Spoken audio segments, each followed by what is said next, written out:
cannot give a running back coming off an ACL a couple years ago, who's been 4 years, I can't give him that kind of money. I can't do it.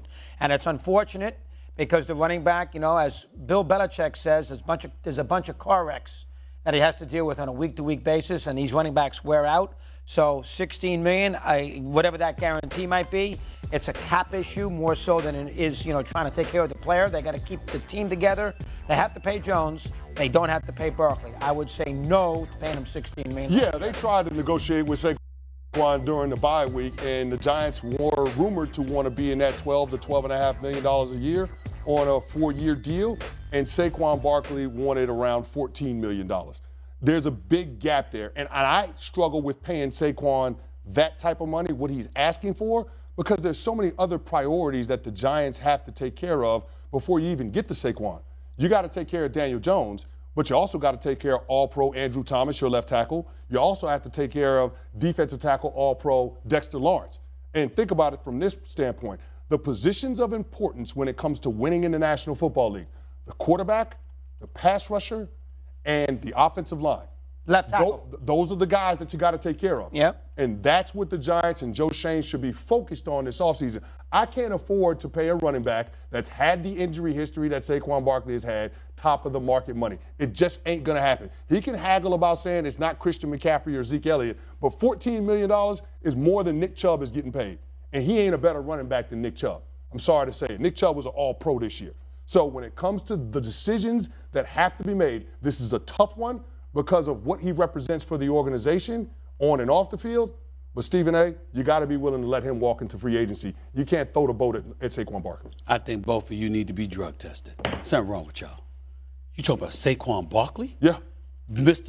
1,312 yards rushing, Saquon Barkley. Yep. Mr. 295 attempts, 76 receptions, Saquon Barkley. Yeah. When you put him out there, you got nothing else. You gave it, you threw out an offense, Saquon Barkley in a bag of chips. That's what you threw out there this season, and you got to the playoffs. And you telling me that this dude goes out there and performs the way that he does, and he's the one that has to be deprived of somebody? Y'all done lost y'all damn minds. Let me tell you something right now. I do understand. Listen, let me be very clear about this. Okay.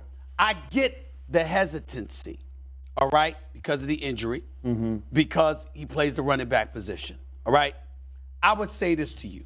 He played 13 games last year, and he played all 16 games this year. Yeah. ACL injury was 2 years ago. Okay, so let's keep that in mind. All right, that's number one. Number two, he balled out. He didn't show any ill effects from that ACL injury. That could happen to anybody in football. Yes. Number three, you brought up Daniel Jones first. I ain't sold to no damn Daniel Jones.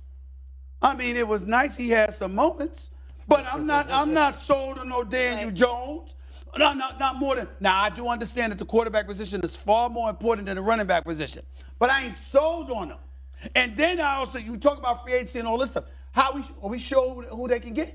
Are we sure that they're going to have anybody if you lose to Saquon Barkley? Because as much as the Giants were outmanned and what have you, the fact of the matter is, for the most part, they played well this year. Let's give credit where credit is due. Their defense, the personnel that they had in place. We understand they could upgrade it, but nevertheless, the point is, what really, really was their detriment is that their offense couldn't do anything. Okay, I just had to say one thing. Did you really just call the Giants offense, because the blows are hurting right now, Saquon Barkley in a bag of chips? And a So bag disrespectful. Of chips. And a bag of chips. So disrespectful. Wow. Listen, Stephen, I'm still on the floor over that. I said it in a minute. Damn ain't it, I nobody didn't saying that the Giants offense didn't run through Saquon Barkley this year. That's not what we're saying. We're saying is the value there to pay him what he wants. And I would argue no. Okay, Think about it from this standpoint, Stephen A. Man. When does it work out when teams pay running backs these types of contracts? Listen. Okay. When does it work out? You know what? Christian McCaffrey? Here's what I'm saying to you. That ain't the team that paid him. Listen, I know. San Francisco didn't I know. But let me explain. Inherited Let me it. explain.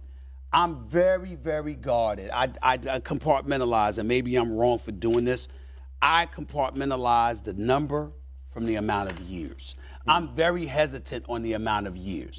But when you tell me a 14 per number, I'm not thinking, oh, it's 14 over 4 years, 14 over 5 years. I'm saying, damn it, when he go out on the field next year, is he worth $14 million based on what we saw him produce this year? Yes, that's how I'm thinking. So I do understand what you're saying. Steve, you can't give him 3, 4, 5 years because obviously longevity comes into play, plays the running back position. I got you. You got me there. I'm just telling you, when he on the field, the brother worth $14 million. I don't want to hear that he worth $14 million. And I don't want to hear that this hesitancy because of Daniel Jones. Oh, hell to the no. No way.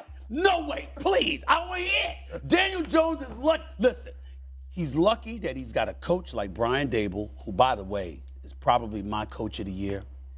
What's the problem? I just have the visual of the bag of chips now in Saquon. If Daniel Jones was a free agent, there'd be 20, and he's not great, but there'd be 20 teams lined up to get him.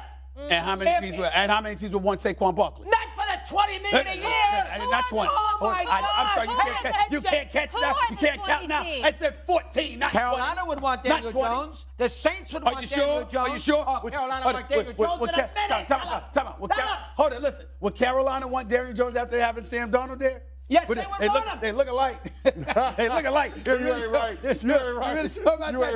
sure about that? Came from the same stadium, not the same team, but the same stadium. You're sure Carolina will want Daniel Jones? I don't think so. He is not the guarantee, but he's a better option for a team like Carolina and the Saints and the Colts. He can win. Listen. They just proved it. They won 9 ball games. Please. Barkley, I hate to say this. I hate to say this. Like talk show hosts, running backs are a dime a dozen. Oh. Whoa.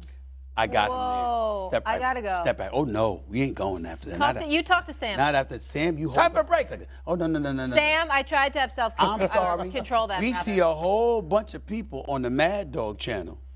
Who's had the 3 to 6 slot for the last decade? Has it moved? Has it moved? No. First Take is on. Nope.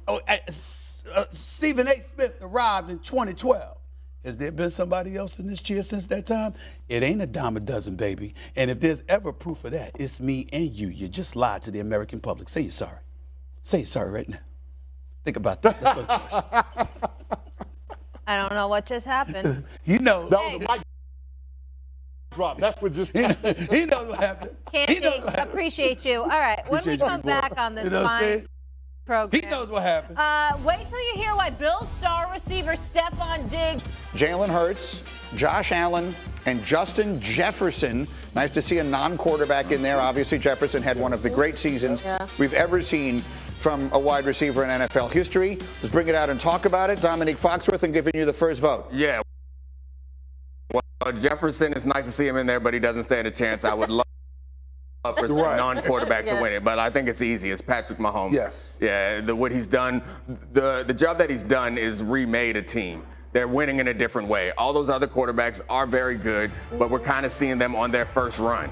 And Patrick Mahomes has had better numbers than them, and offensively has been better than them in a recreation of this offense. And I think that's incredibly impressive. We always talk about how a team's going to continue to win once they start playing their quarterback. Mahomes did do a flexible deal for them, but it's still really impressive without Tyreek Hill. And with a paid quarterback, they rebuilt their offensive line, and he's finding a way to still cook no matter what. I think that was the real thing. Everyone coming into the season, well, what would the Kansas City Chiefs offense look without Tyreek Hill? They haven't missed a beat. No doubt. They haven't missed a beat. And big reason why is the quarterback. The quarterback played outstanding. I think he's going to be the runaway winner of the MVP award. Simply put, he's a standard. He is the best quarterback. And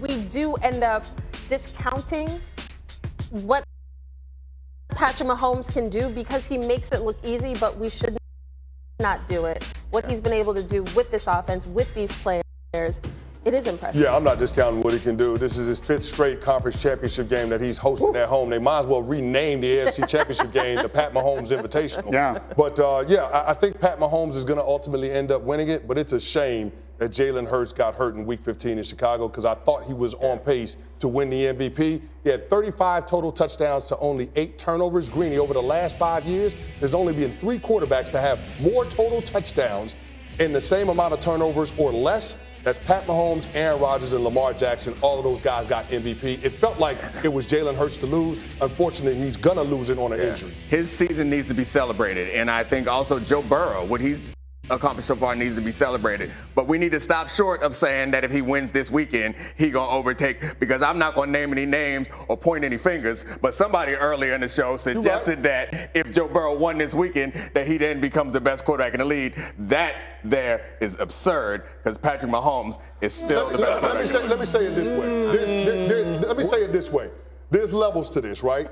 There's tiers to this. Pat Mahomes and Joe Burrow, tier 1, in a separate room by themselves. Now, when you start having that tier 2 conversation, it gets interesting. Josh Allen and Justin Herbert, all of those names get tossed around in there. For me, the top guy in tier 2 has got to be Jalen Hurts. And I think that was the clearest thing we learned on divisional round weekend.